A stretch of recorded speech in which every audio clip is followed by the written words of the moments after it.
Alors, je vais vous parler du QI, le quotient intellectuel. Je pense que les tests de QI sont quand même extrêmement importants. Ils permettent de déterminer le mode de fonctionnement mental et cérébral d'une personne. Et d'une certaine manière, ça a une valeur sociale.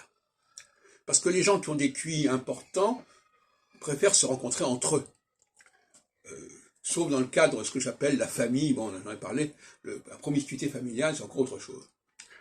Et donc, jusqu'à preuve du contraire, il y a peut-être d'autres outils à utiliser, mais le QI, le test de QI, qui est un test de culture générale, qui est un test de connaissance, d'observation, de capacité à percevoir un certain nombre de problèmes très rapidement, parce que le QI, ça se situe aussi dans une chronométrie, eh bien, c'est quand même un moyen extrêmement utile pour distinguer et pour différencier. Alors certains diront, ah mais il ne faut pas différencier.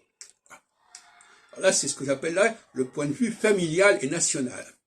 Mais, d'une certaine manière, tôt ou tard, lorsqu'on passera de la phase solsticiale à la phase équinoxiale, la question de rapprocher des gens qui ont le même profil, intellectuel notamment, va se poser. Et la promiscuité entre des gens qui n'ont pas le même profil va être de plus en plus problématique.